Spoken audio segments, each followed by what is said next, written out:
Hey guys, it's Amy here, and today I bring you my March book haul.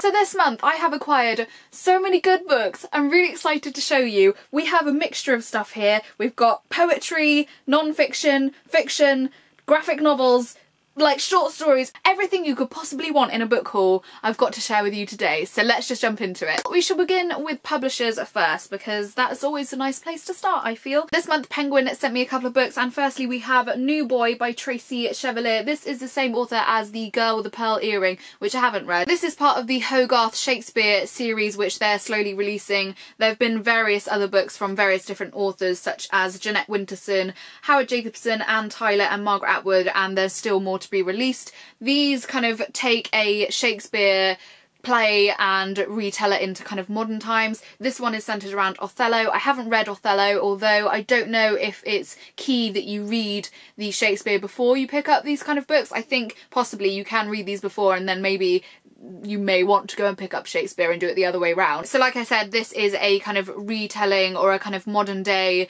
version of Othello, I believe. On the back here it says, when a young black boy arrives in an all-white school, he finds himself at the centre of a web of jealousy, bullying and revenge. It sounds like something I would really enjoy, so I will let you know what I think when I've read it. And the second book that Penguin sent over is a non-fiction read, and it's called The Raqqa, I believe that's how you say that, The Raqqa Diaries, Escape from Islamic State by Samer, which is a pseudonym for the real author. I believe it says in the back here, he's 24 years old, and having escaped from Raqqa, he is living in a refugee camp in northern Syria. So this is his story, and all the way through this, I hope I can land on a page with a picture on, we have beautiful illustrations, as you can see there. They're all kind of one tone, but they change colour throughout. So there we go, there's another one, really, really beautiful. I don't really know a lot to do with this topic. I kind of avoid watching the news. I've mentioned this in a previous kind of video. I get very anxious watching the news, and so I don't tend to do that often unless it's something huge that has happened and I kind of hear it word of mouth and then I look into it if I feel I need to. So I think this will be a good way of kind of educating myself, I guess, on these kind of topics without having to watch the kind of really horrific things on the news. I think I can deal with things better in book form. So I'll definitely let you know how this one goes when I get around to reading it. What do you guys fancy next? I think I'm gonna go with the poetry. You guys know that I'm not a big reader of poetry. Like, I don't read a lot of poetry. I'm not a big understander of poetry. I think that's the kind of real issue here, is that I struggle to get it, and like I definitely think most of it just goes over my head. What I found though is that I really enjoy like spoken word poetry and actually just listening to people say their poems. Like, I understand it a lot more when I can hear how it's meant to be said. So I quite often watch Button Poetry here on YouTube. I will leave their channel linked down below, which is a fantastic channel for people who are sharing their kind of spoken word poetry, and it's their like videos of them speaking and stuff, and I really like that. There was one woman on there called Sierra Demulder, and there she is on the back of this book, and this is her poetry collection called Today Means Amen, and I just really love the way she performs her poetry, like her voice. That's a big thing for me as well, is if someone has a voice that I really connect to, I am much more inclined to listen and feel what they are kind of conveying to me, I guess. That's also the same for my love of different YouTube channels, because I find that the people I subscribe to and the ones that I listen to the most are the people that I really love their voice. I really connect to people's voices. So this girl, she is awesome. Like, her videos just like bring something out in me, and I love that. So I thought I would chuck some money her way and buy her poetry collection and just see how I get along with it. I don't know what it's going to be like. I don't know if I'm going to love it as much as just hearing her say it, but I definitely will give you my opinion once I've read it. I will leave a link to some of her videos down below as well. You should definitely check her out. She is really, really cool. And the second poetry collection I picked up is Milk and Honey by Rupi Kaur. When I mentioned some poetry back along, lots of you recommended this to me and said that you think I would really enjoy it. I think it's probably a good one for people who don't read poetry a lot and maybe are like beginner poetry readers. All throughout this book there are also really, really like cute little line illustration drawing type things, so I'm really looking forward to this one. I hope I enjoy it. I really hope I enjoy both of these poetry things because I want to push myself to read things that I don't usually read, and this year I'd quite like to delve into poetry a lot more, so yes, we'll let you know. Moving on to non-fiction, firstly we have Between the World and Me by Ta-Nehisi.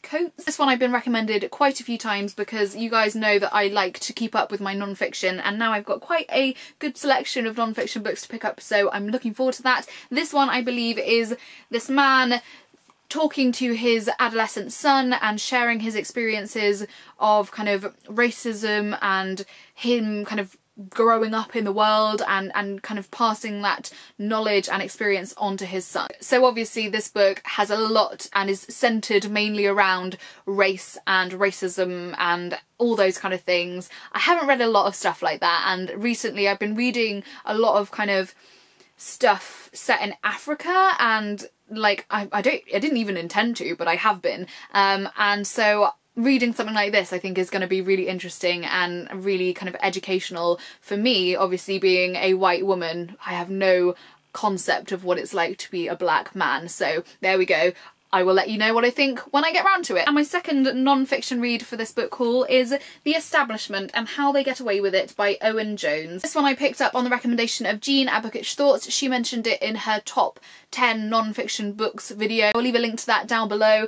This one, it just sounds like something that would be really good for me because I'm useless when it comes to politics and the government and society and voting and all these kind of things which I feel a lot of people on BookTube have good knowledge on and I don't, and so I would quite like to read something political, I guess. I'm assuming that's what this book is about, and educate myself a bit more, to be honest. You guys know that my goal this year is to read at least one non-fiction book a month, so this is definitely going to be one that I pick up this year. Next we've got a graphic novel, and that is Tales from Outer Suburbia by Shaun.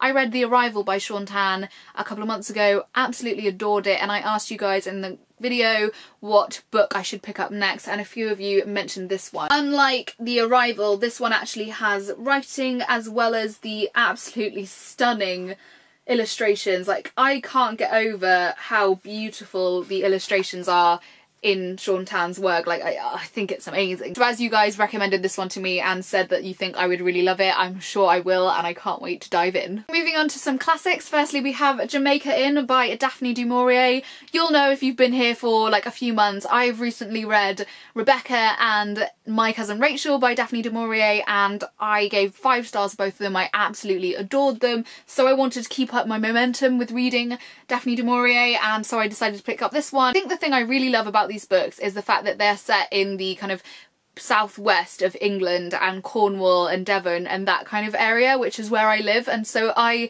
read these books and I really know the space. I really know the kind of whole scenery and everything. I can imagine it really, really clearly, and I love that. So I think I'm just building this really strong connection with Daphne du Maurier as an author. So yes, we'll let you know what I think when I've read it. And the second classic I have here is Persuasion by Jane Austen. Again, I've been reading Jane Austen's books slowly but surely. I read Emma a couple of months ago and really, really enjoyed it, and so I decided to pick up another one, Persuasion. This one's a lot smaller than I thought it was going to be, so I think it probably won't take me too long to read, and hopefully I will then have all the collection. I'm not sure how many more I have to read, maybe a couple, so we'll see how that goes. Also, don't you think these vintage classic editions are absolutely stunning? Like, I can't get over I love a beautiful book, don't you? Next we have one that I saw on the channel of Simon at Savageries. I'll leave a link to him down below, and I'm really excited for this one because it sounds like something that would be totally up my street, and that is HHHH by Laurent Binet. This is set during World War II. It's kind of revolving around the Nazis and Hitler.